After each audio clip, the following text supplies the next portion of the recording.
Hey, it's Michael, the host of the follow-up question. And before we get into this week's episode, I've got a little announcement to make about this show. From this point moving forward, the show is going to go from publishing an episode every week to publishing an episode every other week. I'm not going anywhere. I'm still going to be producing this show because I love it so much, but I've got other commitments that need a lot of my attention, and I want to make sure that I do those every bit as much justice as I try to do with this show as well. So don't worry, I'll still be producing episodes just on a less regular basis, but we're not going anywhere. And honestly, I don't know why you would worry about a podcast. It is, after all, just a podcast, but I happen to think that the work that I'm doing here with this show is making a difference. So thank you for your support. I appreciate you listening. Now let's get into this week's episode. I think that we are more accurately described by a kind of violent conflict prevention space. And the hallmarks of that space are a period of elevated risk of violence, political violence happening, where you see things like affective polarization, where people begin to believe that the other side is not just different, not just wrong, but actually evil and capable or even prone to doing things that humans shouldn't do, that lack humanity. And in the face of an adversary that is not human, you are much more likely to defend yourself with violence.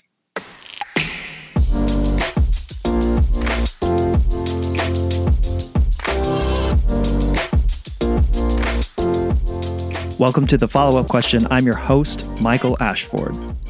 Come with me on a journey as I explore what it means to find common ground at a time when it feels increasingly harder to do so, to listen more than we speak so that we can understand that our differences don't have to divide us. My aim with this show is to bring you perspectives and ways of looking at issues or topics that perhaps you haven't considered before, so that you can then take that new knowledge and apply it to your ability to empathize with the people around you. I'm a former journalist who believes everyone has a story to tell, and it's only when we ask questions and listen that we truly reveal what connects us as humans. Our dreams, our desires, our experiences, our ideas, and who we truly are. If you've ever found yourself saying, "I can't believe that somebody would even think that way," this episode is for you. Let's get super specific here. Think about the response over the last couple of years to the Confederate statues across the South here in the United States, and how many communities are tearing down and removing those statues from public spaces because of the connotation and because of what they represent in this nation's history. For many of us, we don't understand the people that would defend those statues of Confederate war generals and quote-unquote Confederate heroes of the South. We don't get it. We don't understand it. In fact, you may be saying to yourself right now, what's there to get? They're bad people. Tear the statues down. But you know, on this show, you can't get away with that kind of reductionist argument. And no, I'm not saying leave the statues up. I'm not saying don't remove them. I'm saying there is nuance needed here for us to understand why anyone would want those up in the first place. I mean, there's a story to why they were even erected at all. But now we're having debates and people are getting furious and angry about the fact that they were even up at all and about tearing them down. It's a part of history, says one side. Yeah, it's a history that we want nothing to do with, says the other. The nuance lies in the in-between. And that is what this week's guest, Nealin Parker, and I discuss in our conversation here on the follow-up question. Nealin is the founder and former advisor to the Bridging Divides Initiative at Princeton and newly minted executive director of Common Ground USA.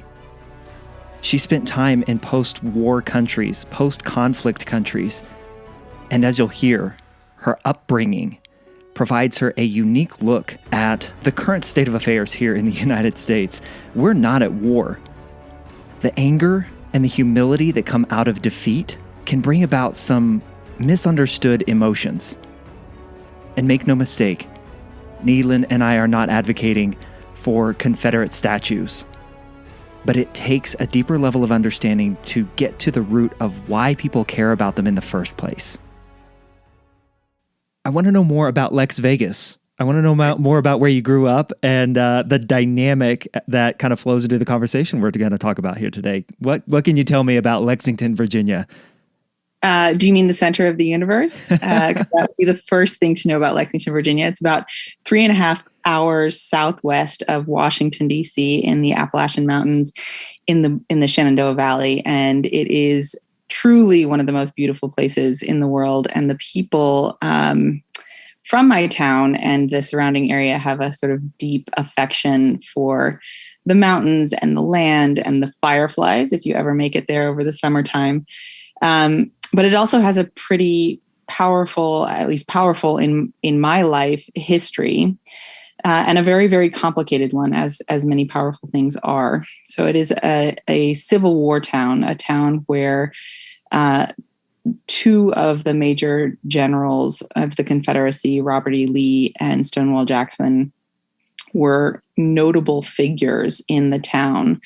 And so the kind of the South will rise again, and that rhetoric, but also some of the economy. It's a tourist area that has a lot of Civil War tourism that comes through, and so that sort of defining of self with the ever presence of the Civil War was something that was really palpable to me as a child.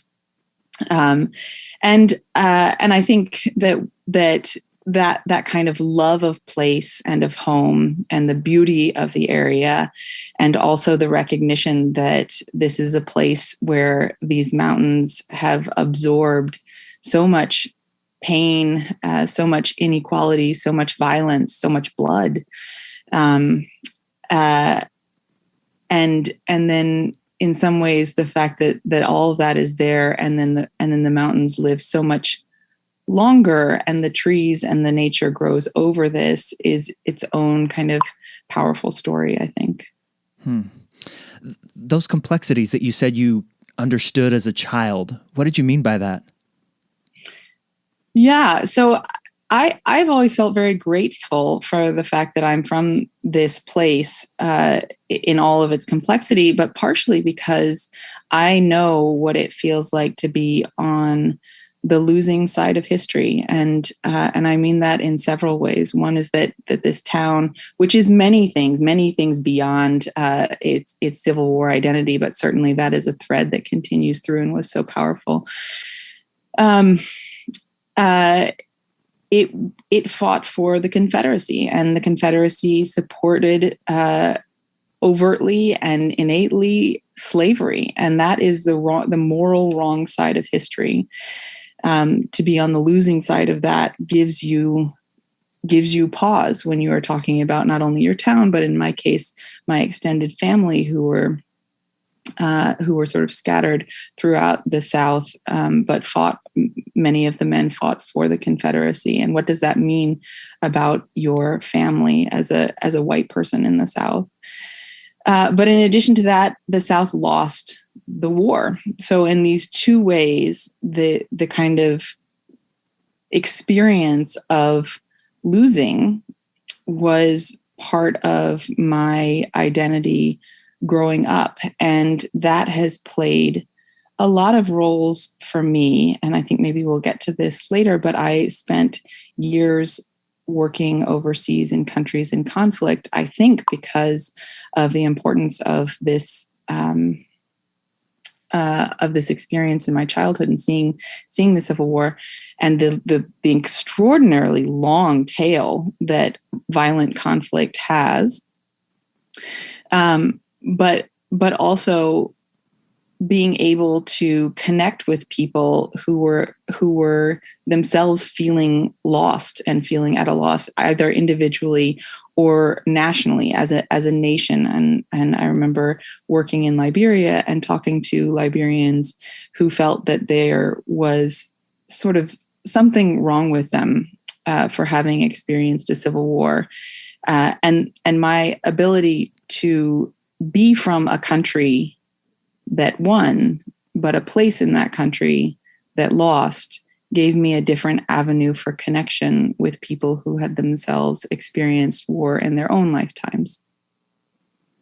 Nealin, what do we not understand? And by we, I mean, I'm originally from Kansas. I now live in Colorado. I've never lived in the South. All that I know about the South is either through vacations or the history books that I learned in school. What do we not understand about that dynamic that you spoke of we are part of this country and this union, yet we lost. In our history, there is significant loss.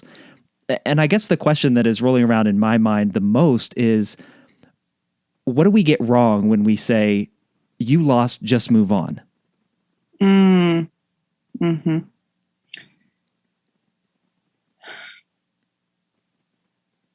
There's a lot there in that question. And I think the answer is different for different people. I don't think that loss and trauma are things that you eliminate from your life. I think they are things that live with you. And the question is, how do they live with you? And on the one hand, I have found that loss can engender a kind of humility and a kind of quiet strength and a focus on resilience rather than merely success that that creates a lot of beauty. And on the other hand, I think that loss can make us as humans angry.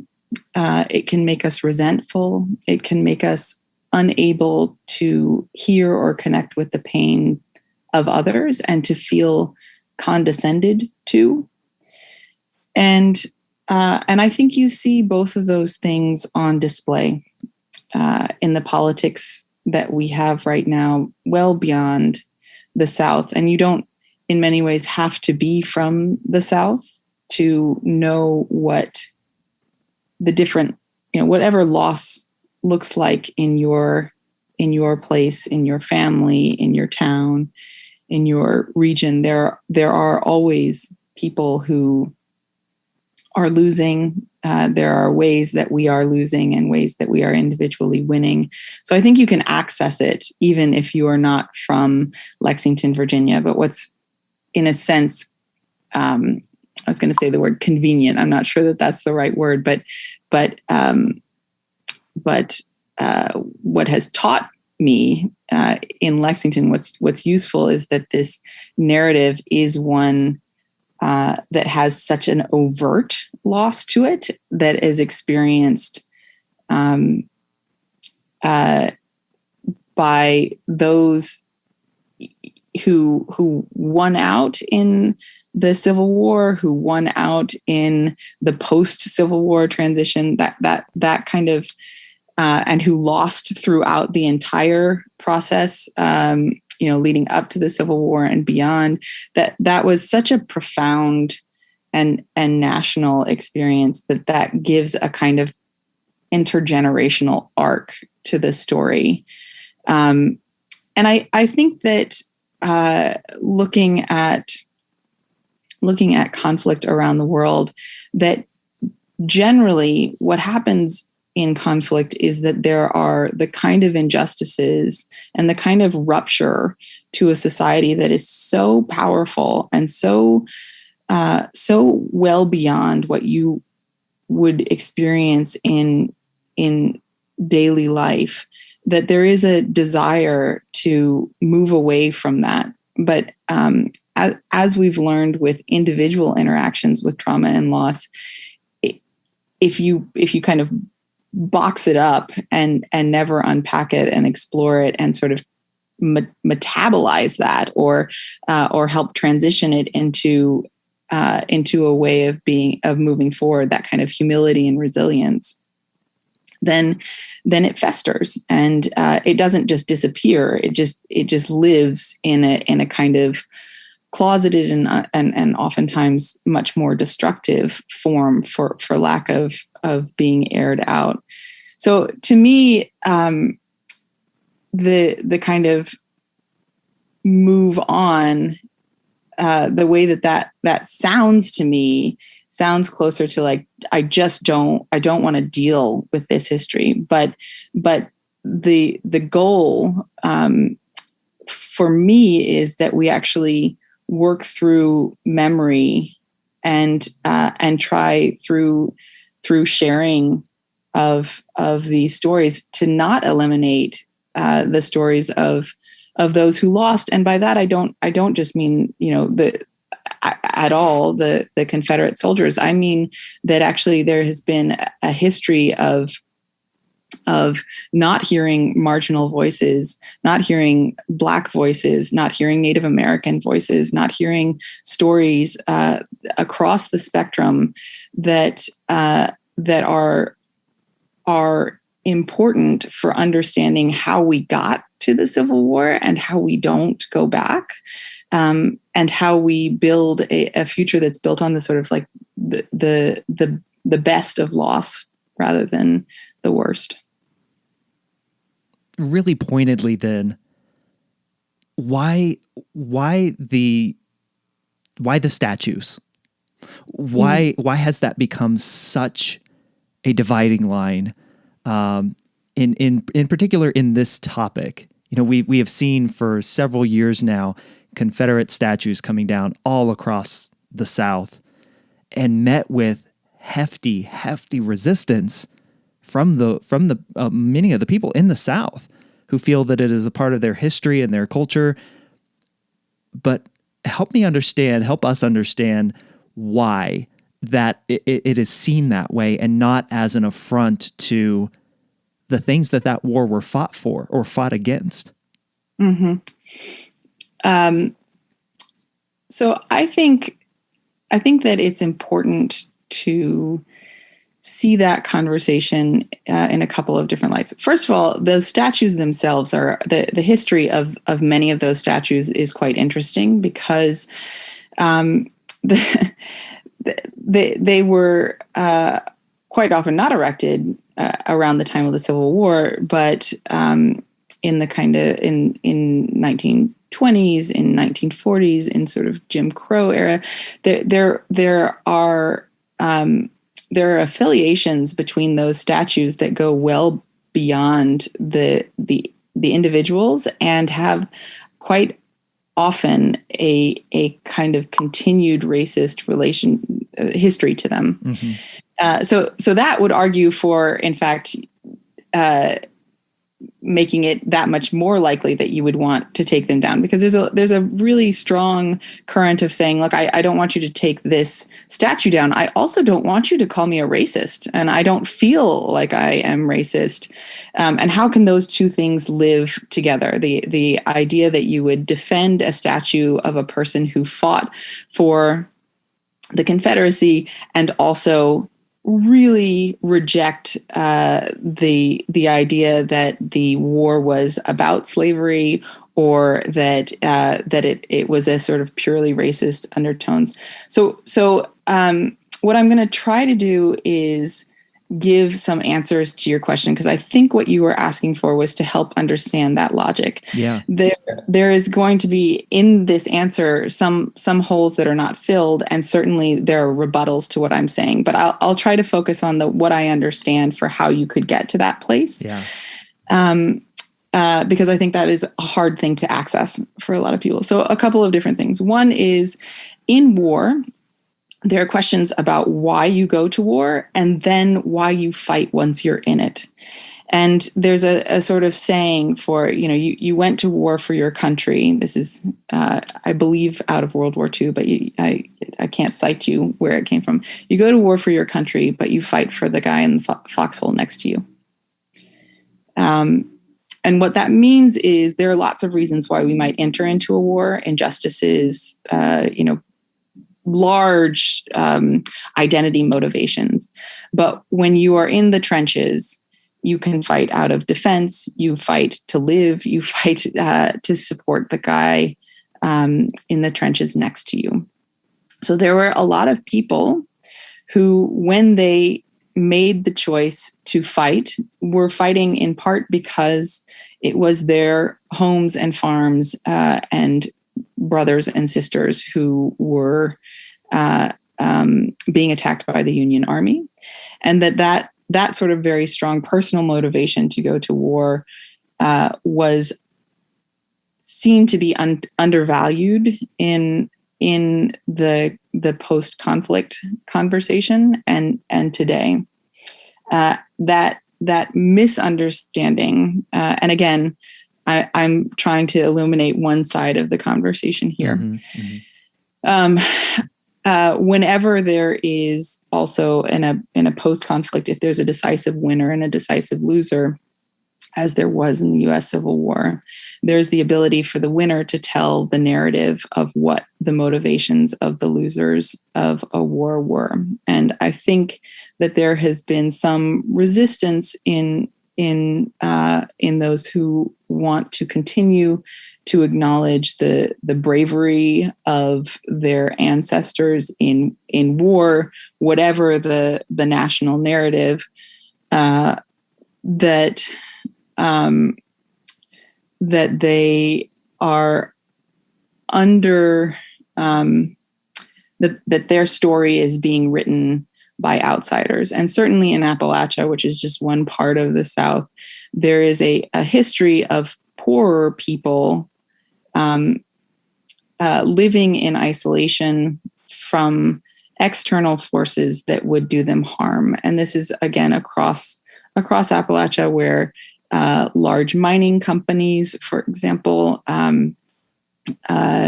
would really exploit poor workers in the area. And so that history of when other people tell us who we are and what we stand for, they don't know us and they would do us harm. That history has an interaction with this conversation today. Mm-hmm. And I think that this leads into a general sense that that in some ways it's not what you're voting for, it's what you're voting against. And I think that there's always a bit of a balance there, but that we are, quite frankly, in many ways as a nation, more motivated by what we are voting against than what we are voting for. And we are willing to have the enemy of our enemy be our friend, rather than standing for a thing that we think is more right. And I do think that interacts with the conversation about the statues, where if you ask a person, do you believe that slavery is right? That person is very, across the South, if they are white, if their ancestors fought in the Civil War, would nonetheless say absolutely not, and would likely try to distance the meaning of the Civil War and of the leaders in the Civil War and of the statues from that identifier, but would also therefore, by creating that distance, would therefore defend the existence of those statues and the existence of a people to define their own narrative, rather than having a narrative imposed on them. So don't tell me that my that my great great grandfather fought for slavery. He fought to defend his farm, or to defend his town, or to fight with his family. And I think that there is much then also made of the fact that most of the fighting in the Civil War, the actual battles, were fought in the South rather than in the North. And so there is a lot of a sense of like, I was being attacked, and therefore, or my family was being attacked, or those who we are honoring as generals were being attacked. Lexington is even more complicated than that, because while there's a national narrative, there's also a local narrative. And you have Stonewall Jackson and Robert E. Lee that are from Lexington. One of the fun facts to me of Lexington, Virginia, is that Washington and Lee University is from Lexington. And the irony that there is a university that was named after one of the founders of the nation, and one of the leaders in trying to break that nation apart, is fascinating to me, because that's actually not forefront in the narrative of those individuals, or, like, it wasn't like we named this university to identify the beginning of the nation and the breaking apart of the nation and the reforming of the nation together. Although in the local context, much was made. And again, I don't know how much of this history is accurate versus, told down through generations, but much was made of the fact that the role that Robert E. Lee played in Lexington was to, in fact, proactively step away from being a general and to shift to an academic life as a way of being a leader in shutting down the end of a violent conflict. So that piece of the bigger legacy is a local narrative piece that has its own complication with the national conversation. Gosh, the nuance and the complexity that you just went through in that answer, Nealin, I'm just astounded at it. And something you said in there, when we have a conflict like the Civil War, or like many of the others that you have come across in your career, where there is a decisive winner and a loser, it seems to me now, and I just read the book Team of Rivals about President Abraham Lincoln's cabinet during the time of the war. It seems to me in that book, he very much did not want to humiliate the leaders of the Confederacy after the war was done and won.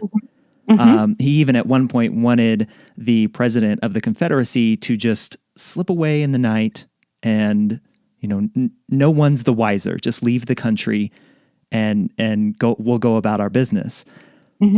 It strikes me, Nealin, and I'm interested if you agree or what your view on this is. These days, and you even said, we argue more or vote more for what we are against rather than what we are for.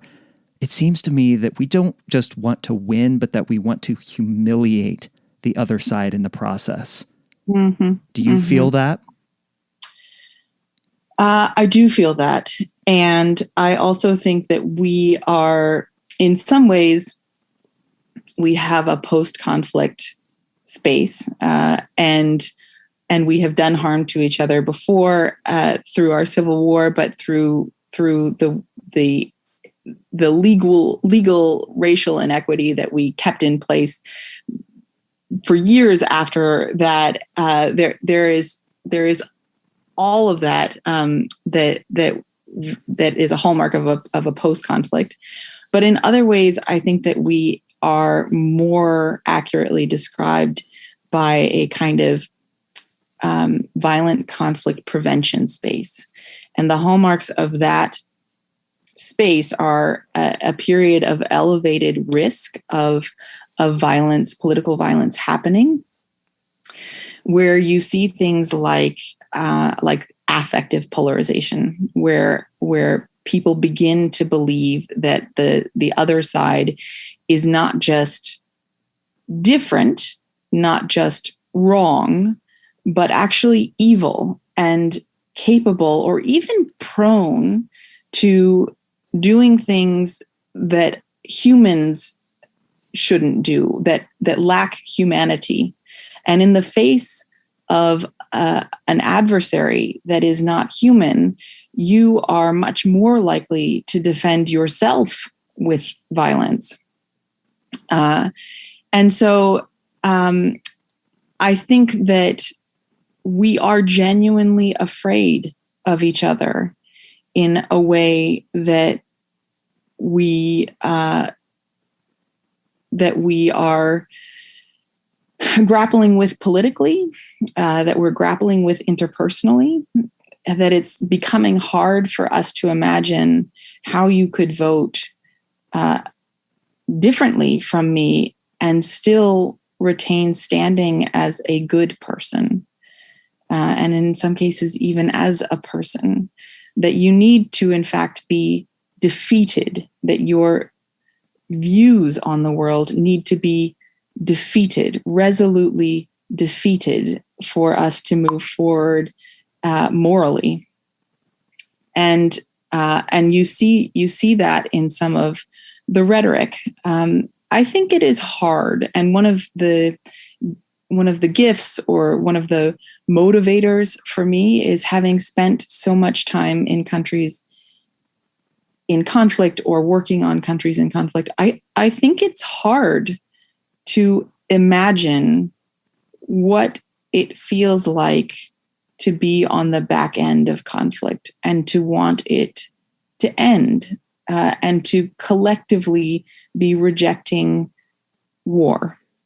I think that's hard to internally generate without experiencing it, because what we're experiencing right now is, in many ways, at least, multiple generations, really since World War II, we've lived in a world of the greatest stability in the international world, and then sort of also in many ways in the United States, that has been experienced in the modern era. And so that stability grew and flourished, and many wonderful things have come from it, but also inequality has come from that. And injustice has lived within that. And we have, in many ways, I think, underestimated the power of that injustice. And we are now really trying to grapple with that in I think, some beautiful ways, but also in some ways with a lot of fear. A lot of fear that comes, and a lot of anger at having not been heard, at having not had this period of stability address the injustice and inequalities. The fact that we can have such a small group of people with such huge financial and political and other influence, that is something that you had the World War II generation rejecting World War I and then World War II violence as a way of solving international disagreement and injustice. But you now have people who've grown up fully, and for multiple generations within that stability, and are rejecting some of the failures that stability has brought. And I think that is overlaying, that is what makes this a conflict prevention space, is that you have people who are not viscerally and intuitively running their lives with the rejection of war. They're running their lives with the rejection of the injustice within this greater stability. So I do think that makes, that defines some of the ways that Lincoln might have made different choices from the choices that we are inclined to today. That's an important point of clarification that you just made there at the end, Nealin, that I want to make sure that I understand correctly. We are now living within a people, as a people, in a nation that no longer really rejects the idea of violent conflict as a means to solve issues, right? Am I hearing that that we are more concerned with the issues that the stability that the relative stability that we've experienced over the years, that the issues that have not been addressed are of higher concern than conflict. Yeah, I mean, I want to be very clear. I don't think that America wants to be in violent conflict at all. I don't think Americans want to be in violent conflict. There's a lot of great data that suggests that I'm right in thinking that. There's also just the general experience of living here. We are not a nation at war. We do continue to have elections and not just elections, which are sort of like a gleaming example of when we all disagree on something and exercise our rights to disagree through procedure and ballot boxes, but we do it on a daily basis. And while there's a lot of anxiety and tension around these things, we choose every day to address these issues in nonviolent ways. Vastly, every day, that is what we are doing. Having said that, I think it is a little bit a question of the prioritization rather than a sort of like full embrace. I don't know any country anywhere in the world where violence begins because the majority of people in that country want it to be violent. That the beginnings of conflict often happen with very small, very motivated groups. But I think that the point that you were kind of drawing out about the relative prioritization and importance of addressing some of the injustices within the stability, I think that's right. Can you take us to some of those countries, Nealin, that you've been in, which are, either amidst conflict or post-conflict? And you made the comment earlier that, it's really hard to understand what that's like. You've been there. You've been on the ground. You've talked with the people. What is it like that perhaps we don't understand, that I don't understand? Yeah,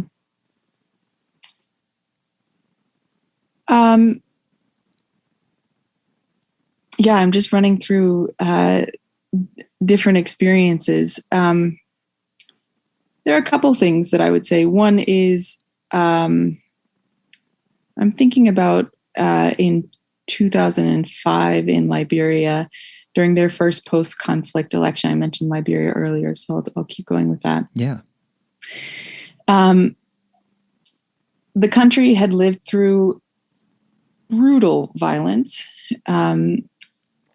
The ceasefire was signed in, and then a temporary government put in place in 2003. And 2 years later, after that transitional government, which was really held in place by the United Nations, they held their first democratic election, and they elected the first democratically elected female head of state in Liberia during that election. And I think one of the things that was impressed upon me was the degree to which it was mucky and unclear, and how in retrospect, you can look at this moment and you can draw out this national narrative and arc, and you can see it in the glory of a founding of a new nation. In that moment, the question of whether we were always moments away from return to violent conflict was ever present. And the decisions that we were making in those moments to try to balance long-term justice and short-term justice or short-term security were so powerful. And you can look back now and say, why weren't you more forceful in, for example, a ceasefire or a transitional government? One of the things that was really interesting to me, and I think about it with the security and in this country and the complications of many Americans not feeling safe with the security, the police, and the entire judicial system, what that is like. But then comparing it to Liberia, where in a post-conflict country, you often have to negotiate for the roles of leaders who have, if you're looking at a civil war, leaders who have done harm to people in the country that they will then be leaders of. And when I say done harm, I mean killed. I mean that they were active forces in killing their own people and motivating others to do the same.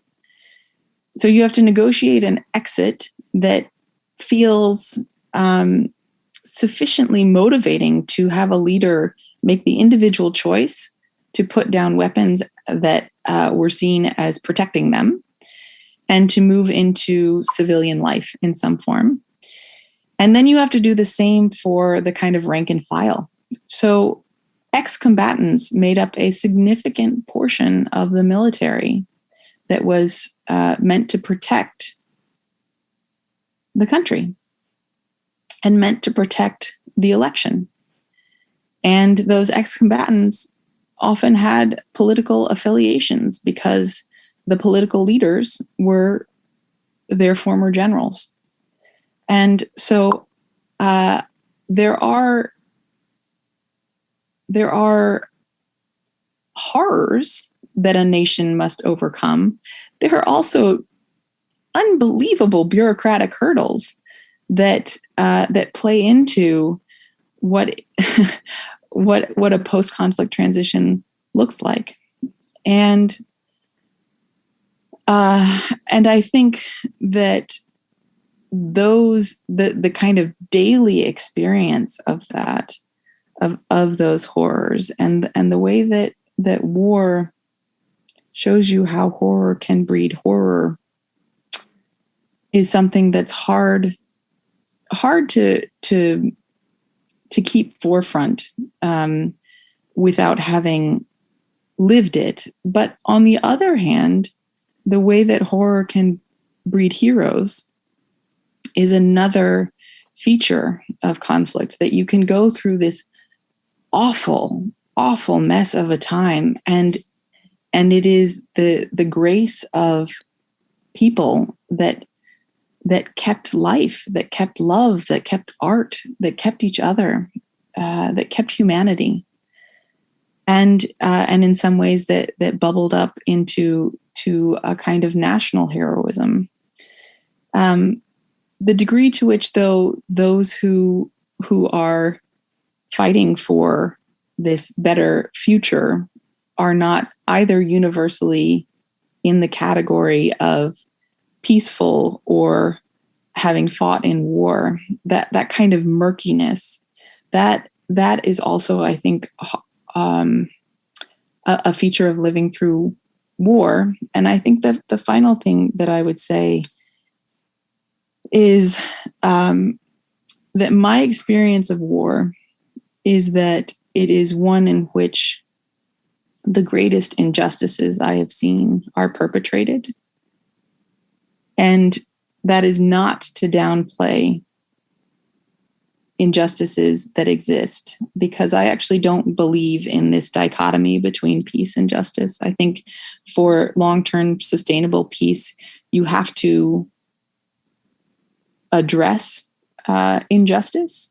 And I think that it is in peace that we often have the ability to forge these greater justices. So I think that they can be in a virtuous circle together and need each other, quite frankly.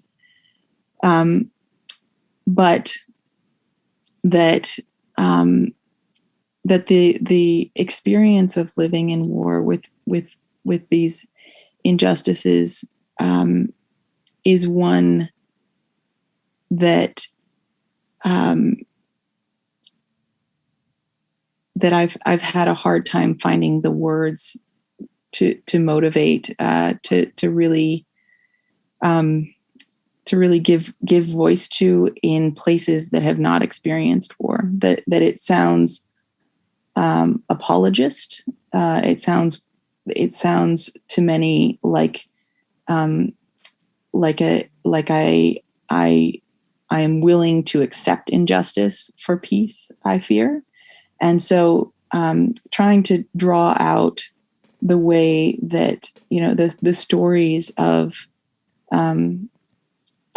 my friends who were sold into slavery, or whose children were taken, or whose parents were killed.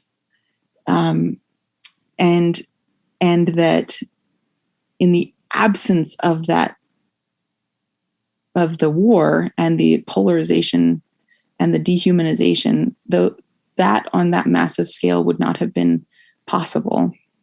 Trying to draw that out has been one of the things that has for me been a feature in trying to explain what we might be missing in this time here now. That's a lot to think about, Nealin. That's a lot to think about. When you turn your eyes towards Afghanistan right now, where does your mind go? Interestingly, for me, my mind actually does go to the resilience. I've been because I worked in and on for a bit and on Afghanistan. There are a number of people that I have connected with who are working either to get people to safety within Afghanistan, or for those who are leaving to assist with some of the flights and other pieces. So I am on a daily basis aware of that hero piece and the coming together and that kind of pushing away at the noise and focusing on trying to take care of each other. That certainly is not the whole of the story, but it is actually, for me, the way that I am able to live through conflict is to realize that there are moments where the injustice and the forces of injustice and of pain and war are beyond any individual, but that within that we can forge for the good. And it's wrong to think that in bad moments there is only bad, and in good moments there is only good. The war doesn't disappear, as I've said. There's like this long tail of that, but neither does the good.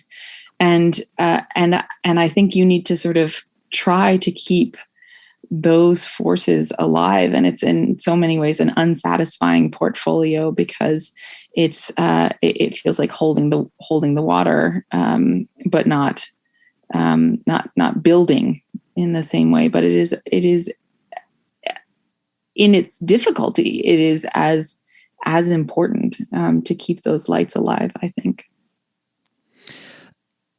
The question that rolls in my mind as I hear you say that, and what you've talked about all up to this point, Nealin, I want to, this might come out weird, so just hang with me, but I am with you. I promise.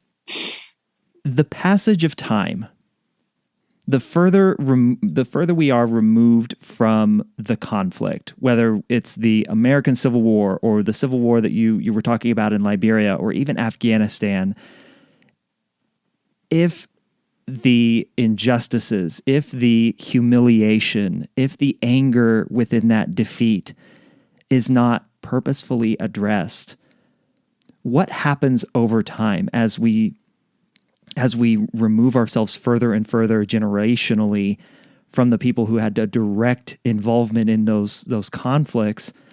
Does it get better? Do old habits die hard? I mean, what is it that time does to conflict and our ability to continue to make peace? Yeah. Does that question make sense? Yes, it does. Or at least I think it does. You tell me if when I answer it.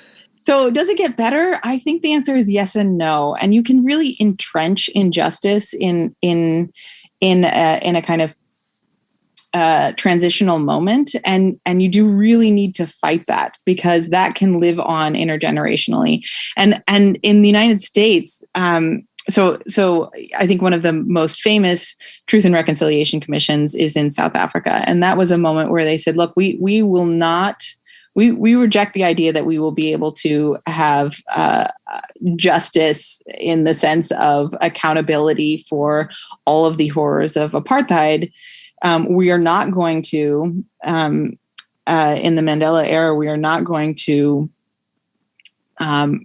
brand on and, in fact, pursue that accountability in order to reform a new justice. But what we are going to do is, as we build a government that is, in fact, open to everyone in the country, we are also going to tell the truth about what has happened, and the accountability is going to come from owning that past, and from then creating a shared memory. We are not going to allow this to be a moment in which we like you see in Germany, Holocaust denialism. That we will not allow that to happen. So it will not feel like we have now all have justice from this period of apartheid, but we will have truth, and that will stand for something. In the United States, there was a kind of post-conflict period that was really truncated by the assassination of Lincoln, and I don't think that we were getting everything right in that post-conflict period, but I do think that there was a vision from Lincoln that was really not fully enacted. That had some elements of trying, again, not to humiliate. I think there needed to be more on the truth telling side, and I think that's something that we have kind of learned throughout. But I think it is a tricky thing to do, and try to figure out how to do that in a way that does not feel like it's purposeful humiliation. And in fact, in South Africa, while I do think that it did many incredible things and played an important role, it's not the case that South Africans feel like it was an apolitical experience, and that it was not a humiliating one, and that it was not intended to sort of just put political adversaries through the ringer. So even these processes that I think we rightfully hold up as really important to trying to digest and, as I said, metabolize and sort of like deal with these issues, even those look very, very fraught when you are in the middle of them. And nonetheless, I think that they are important to how a nation heals. Your point on time is a really important one, because as I drew out Liberia in 2003 and 2005, they put down guns in 2003. They don't hold an election for 2 years, until 2 years later, when there's a transitional government that's in place. And that is all done very much on purpose, because it's almost impossible the day that you put down your guns to imagine that you can be safe in any way other than templating the kind of conflict that has just ended. And so time is meant to be what changes that outlook. And there's a lot of argument as to whether or not 2 years is sufficient time. But ideally, what you're getting to in that period is enough time that you can have a different understanding of what your choices are, so that you can make choices based on a peacetime understanding that we could, in this country, make choices that are thinking about how we come together, and also that are in a sense rejecting that heavy-handed transition moment and pursuing something different for the future. So I do think that time is very important, but I also think that being very intentional of what you are doing in that time being willing to sequence some things so that you don't just end up generations down the road with a lot of anger and a lot of intergenerational humiliation that is pent up and that lives on in a narrative of rejection of the other. You'll never understand me, so I won't be part of you, or you can't tell me who I am. That I think is part of the legacy of having not addressed having had time, but not the intentionality to address some of those feelings of resentment. In that example of South Africa, my head went to January 6th in this country. Mm-hmm. And you said, own the truth, and how hard it was to do that and not humiliate the people involved. Do you fear that that's where we're at with that particular incident? I would have liked to have seen a bipartisan, a sort of accepted bipartisan effort, because I think that in this country, the definition of truth is not a singular one. That where we get our truth, the news that we believe to be telling the truth, the people who we believe to be telling the truth, the platforms and social media, that we experience very different universes of truth, and that is characteristic of places of effective polarization. So in many ways, I guess not surprising, but you can break through that. And many countries have and do. We are not, I think one of the things that I rejoice in is that we as a nation are not in the worst place of a country that has emerged from conflict. There are many things that we do not have to deal with. January 6th was not a national war. And we have many ways that we can institutionally and interpersonally recover from the polarization that we currently have. But I do think that it will take, as I said, institution and interpersonal. So often when people think of bridging divides, they think of talking to each other and listening to each other. And they think of that for good reason, because that's a kind of fundamental tool in the toolbox of bridging divides. But those who are working at a national level on this certainly see that as a fundamental tool, but not maybe as a prerequisite, but not a full means to an end. And I think in this country, we're going to have to see grassroots groundswell for rehumanizing,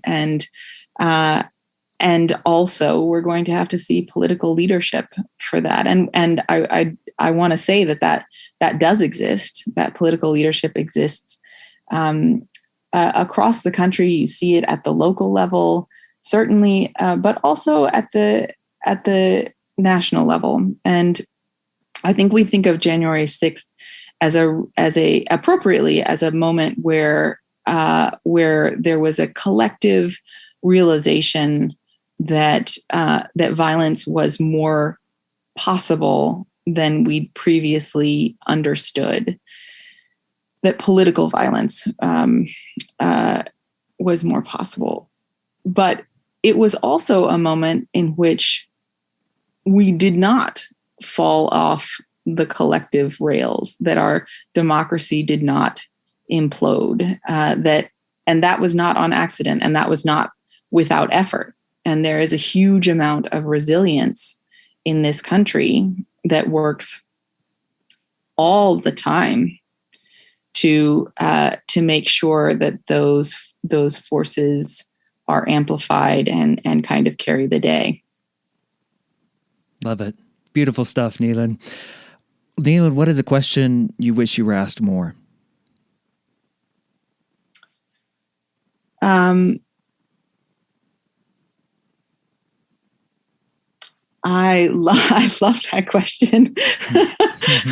Maybe that's one that I wish I was asked for. I wish I were asked more about what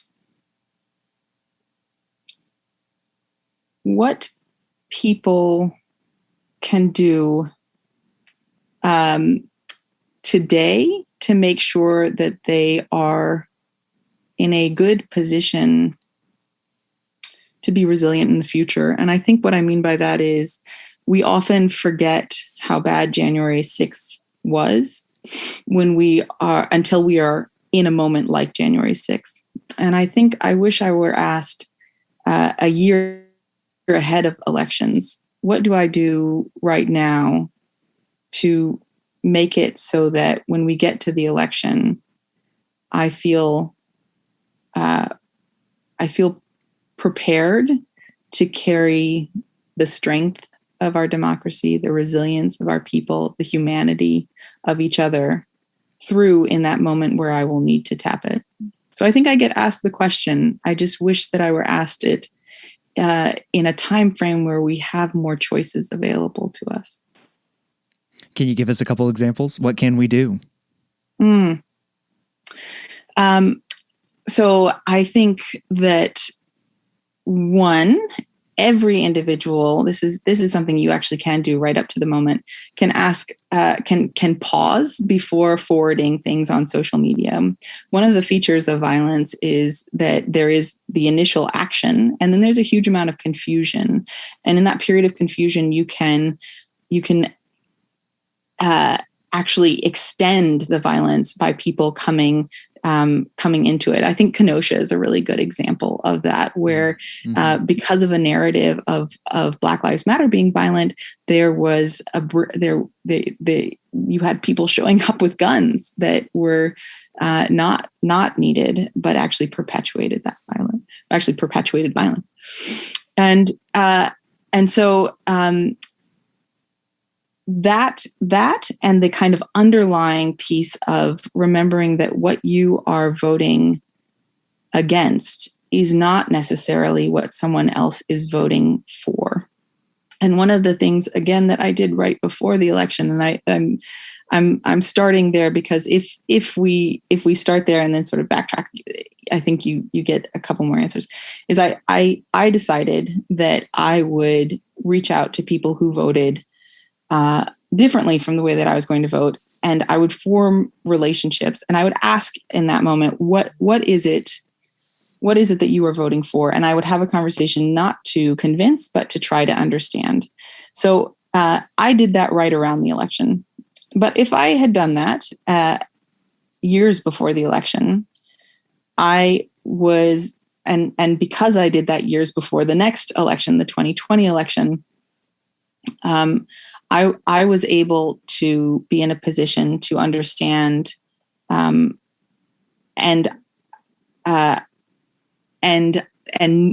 not exacerbate some of the rumors and the violence around January 6th. I think what we can all do right now is a couple of things. One is, I think you can become informed about I'll stick to elections here. I think you can become informed about elections right now. There's going to be a lot of rhetoric about why the elections can't be trusted. But there is a huge amount of work that's being done right now to ensure that there is both voter access and voter security. So being aware of what those efforts are, what the resilience is, what people are doing to try to protect our country, and then becoming involved in those things, that's something that right now will completely change the way that you experience the next election. There will be much higher tensions. But if you are working right now, rather than the day before the election, you will know of all of those efforts and be able to amplify those and support those in a way that I think can make the difference in the country. Wonderful stuff, Nealin. Thank you so much for sharing your perspective and your experience. I appreciate it. How can people connect with you and the work that you do? So one thing that I have worked on is the Bridging Divides initiative created a map of organizations across the country that work on a variety of different pieces of bridging divides, from bridging political divides to truth and racial healing.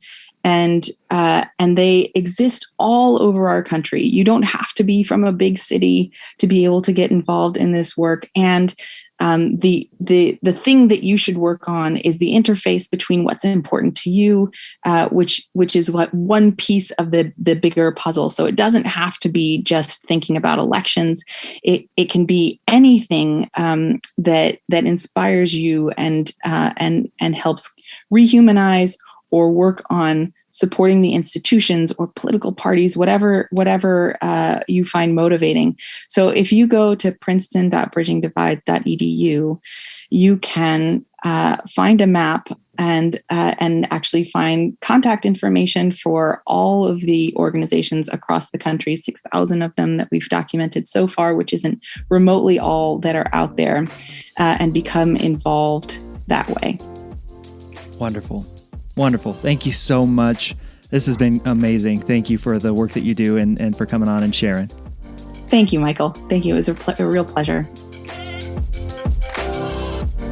Gosh, I love this conversation with Nealin. It was just fantastic. I loved all the detail, the intricacies, the nuance that she shared over some pretty hefty topics. Just fantastic stuff. So many thanks to Nealin for joining me on the show this week.